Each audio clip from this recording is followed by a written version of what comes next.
Well, welcome to my channel, welcome to CLUBFED. I did 4 years in prison and I'm still not dead. Subscribe to the channel and give it a like. And share this video with someone tonight, yeah, yeah.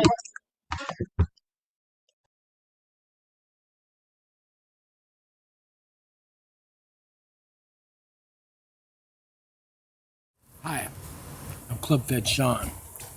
Today I'm going to make a video about lockdowns, riots, shakedowns, all that stuff that happens in prisons, but I'm going to talk about what happens at a federal prison camp. Because I got a request from a viewer out there. Nady, I think, requested it.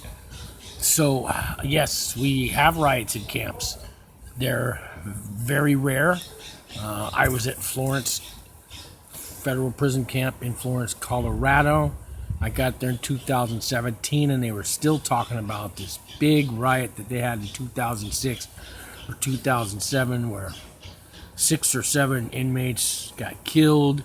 A couple guards got stabbed, or correction officers got stabbed. I don't know the whole story. There was only a few people left. At a camp, people are doing 10 years or less. So I got there in 2017. So the riot must have been 9 years ago. And a few people that were on their last year were talking about it. Still, so they do happen in camps, but it's very rare. Shakedowns, though, lockdowns, happen quite a bit. So I did 52-month sentence, and I did 27 months at the camp, 6 months at a halfway house, 3 years probation, which I'm still on federal probation. Got a plane going over. Anyways, my second night there at the camp, there was a lockdown. So what had happened was I just got there. It was my second night there. And there's no fences at a camp. So the road's about 100 feet away. The highway 50, I think it was, or 37. Anyways, little highway, a little 2-lane highway that runs by the camp. And people drop off bags in the middle of the night. So apparently, and this is, normally it's the Pizzas who run the bags back and forth, but this particular night, it was one of the white boys. And here's the funny thing. The guy who ran out to get the bag was leaving at 6 a.m. in the morning. He was going home. He was going off to the halfway house. He was being released. Why in the hell would you have, he had his wife drop off a duffel bag on the side of the road? So apparently the story was he was in debt like $2,000. And I think they were going to beat his ass that night, or he told them, don't worry, I'll come through for you. So he had his wife drop off a duffel bag. So about 3 in the morning, I'm sleeping, and this alarm goes off in the whole building, and all the lights turn on, and alarms go, row, row, row, row, row, row, row. This alarm will not stop. And then next thing you know, we get stormed by every officer on the complex. Now, when I say on the complex, there's 3 other prisons nearby. There's the FCI Medium, there's the USP Penitentiary, and there's the ADX Supermax. And all the staff from the other prisons came over. I guess whoever was available, they got to leave some people there to watch their prisons. But the whole camp got stormed by probably 40 different COs and late night staff members, medical officers, whoever was on duty at these other facilities. Because there's only one officer on duty at a camp after 10 o'clock at night. He's all by himself. So they wake us all up, and the alarm goes on for like an hour or two, and everybody's looking out the windows, and we saw 2 or 3 sets of headlights out on the field, and then we saw more cars come out on the field, and everybody's going, yeah, they got him, they got him, they got him, they got him. So apparently they caught the guy that was going to get the bag. And so the alarms went off all night and day. And if I remember right, they finally maybe left at 5 in the morning, and I went back to sleep for an hour, and then it was time to get up and go to breakfast and all that. But they kept us on lockdown. So that morning we didn't go to chow hall. They had the essential workers who work in the kitchen go to their normal job. I think they start at 4:30 or 5, and they brought us those styrofoam containers with our breakfast, which was just cereal and milk and a banana, and that was it, man. That was it. That's all we got that morning. And same thing for lunch. We got bologna sandwiches for lunch, chips, some carrots, some celery. You know, that was it. And same thing for dinner. Bologna sandwiches again for dinner. And we had to stay in the building all day. Unless you had an essential job where you worked in the kitchen, or you worked in laundry, or you worked maintenance, something like essential. But if you worked in the rec or education, or you were just like the orderly at the chapel or something like that, you stayed inside. So they kept us in there for like 2 days on lockdown. Around the third day, they had everybody go to the gym. All 426 inmates. They put us all in the gym. And when we walked in the gym, we had 2 pool tables in the rec room before you get to the gym. And they had everything spread out on the table that was in these bags.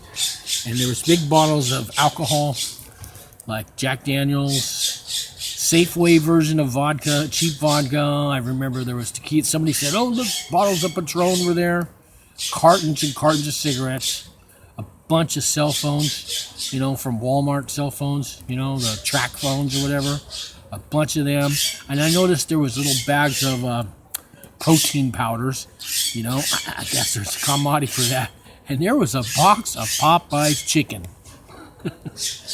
So, one of the correctional officers wanted to brag about their bust, so he gathers us all around in the gym, and he says, "You guys all, we put everything out on the table. Hope everybody saw that." And he says, "We caught your boy." And they said, "Your boy was not very smart. We caught his wife too. She didn't even make it down to the gas station at the end of the stoplight. We caught his wife too." And he said, "Yeah, we saw your boy in the field about 3 a.m. and we went out to him with our flashlights, and he had tripped and fallen because he couldn't carry this heavy duffel bag full of all that alcohol. And we put him in the back of the car, and while he was in there, his cell phone rang. So we answered the cell phone, and it was his cellie from Teller Building. So there was guys in the building saying, "Where are you at? Are you back yet? Are you back yet?" And the officer answered the phone. "Oh, we'll be right there." And they went right and they arrested him. And what ended up happening was this guy got 2 years added to his sentence, and he got transferred to a low facility, 2 years added on, and they gave his wife a year. She got a year in a federal prison for dropping off this duffel bag to her husband. And the deal, what I found out was, the reason this guy did it was he owed $2,000 in gambling. And the night before he's supposed to get released. But these lockdowns happen a lot. These shakedowns happen a lot. And there's big ones and small ones. And sometimes they'll come by and they'll search everybody's locker. And usually they're looking for cell phones, all right? Or they're looking for drugs. K2 was a big deal. That spice stuff. So that was going around a lot. And people were falling downstairs and, being, unconscious in the middle of the field and stuff. And that stuff... those guys who do that, man, take a couple hits and they're zombies and they just fall down. So they were looking for that one time. But I've seen them come through and strip search us. I've seen them lingering. Come with the FM frequency detectors. I've seen them tear up the ceilings. People like to hide their things up in the ceiling with all the lights. They'll take apart the plumbing in the showers, the toilets, the sinks, all the pipes. They'll tear it all apart because people actually get a hold of tools in the camp. It's easy to get tools. Just ask the maintenance guy, and that's usually an inmate. And they give you screwdrivers and wrenches, and people take apart the plumbing, hide everything in the showers. See, the thing in a camp is you can get anything in, but then you got to hide it. So, hiding is the hardest part. And you get caught with a cell phone, you get a shot, and I think it's an 8-point shot. And you got to have 11 points or less to be in a camp. So most guys get sent away to the low. Plus, they send you the shoe. They can take away your good time.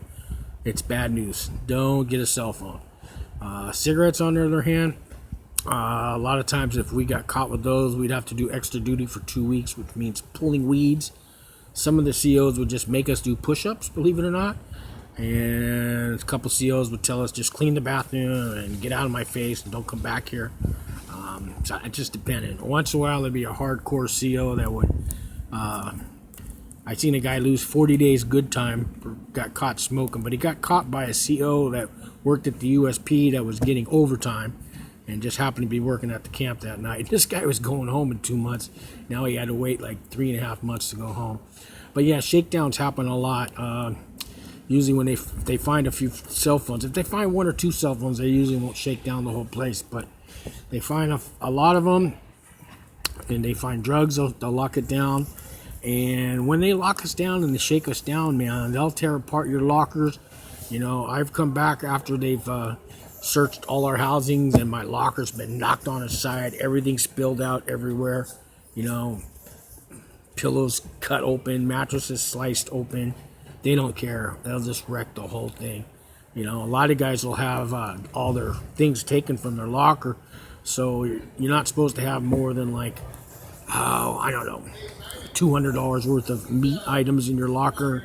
And guys will, meat's a big trading thing, like salmon and tuna and carnitas is a big deal, and mackerels and sardines and clams, any kind of meat that comes in a bag. And you can only buy 24 packs of meat at the commissary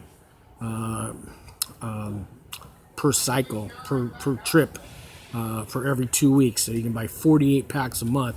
And I guess you're not supposed to have more than that in your locker. And some guys, they have $300-400 worth of meat in their locker, and it gets taken because they said that you're running a store or you're using it to buy contraband. One time, they shook us down for, we were on lockdown for at least 2 weeks. They closed everything down. They closed the track down, the gym down, all the classes down, rec down, the TV room down, the email room down, closed the chow hall down because they found at least 30 cell phones. We heard 28 cell phones, 42 cell phones. I don't know. The number was somewhere around 30. So they found them in the RDAP room. So there's these TV rooms, and in the daytime, RDAP uses them for their little counseling groups. And they had ordered these brand new chairs. RDAP has a lot of money in those. So they ordered these nice, comfortable, kind of pleather chairs, and guys were sticking their cell phones underneath the chairs. And this happened in the Texas room. They got the Texas guys. So RDAP was having their community meeting in there, and I remember there was a lady named Mrs. Stone, and I was in the conference room, and she's going, "My chair feels funny. There's something bumping me, hit me." And then and she moved the chair, and I still feel something. So then she reaches down, there's something in the chair. And then she looks, turns the chair over, and there's 2 cell phones shoved in the chair. She said, "Oh my God," right? She says, "Get off your chair." She told this other guy to get off the chair. "Turn it over." There's 2 more cell phones. She hit the button. There's a panic button that they have. And next thing you know, she said, "Everybody get out of this room right now." All the COs come running. When you hit that panic button, everybody comes running. That particular day, all the male correctional officers were at the training center, getting their every 6 months they gotta, redo their physical and their shooting range and their training. So it was females running the camp that day, and all these female officers came in, and they turned over every chair in that room. And somebody said it was 37 cell phones. Well, they shut the whole camp down for at least 2 weeks. It could have been longer. I mean, then they searched. Then they went on a search, and they tore up everybody's locker and everybody's mattresses and beds and pillows, and they shook down and shook down and shook down. We had no emails, no phone calls, no visitors, no nothing, man. So yeah, these things happen in a camp. Now, in a USP, in a medium, they happen all the time. I don't think a month goes by where they don't have a shakedown, because somebody's always shanking and stabbing and shanking and stabbing and fighting. That's all they do. But it happens at a camp. Yeah, it happens at a camp. So some of the guys I've done interviews with have called me and told me that they're on lockdown right now. They're on shakedown because, you know, somebody got caught with something. Usually it's a cell phone. They just don't like cell phones, guys. Alcohol, I'll kind of let slide. They won't really do a shakedown unless they find a lot. But it's the cell phones that really pisses them off, man. So anyways, that's about it for the shakedown story, guys. But it happens in camps. Yeah, happens in camps. Happens more than you think. Yeah.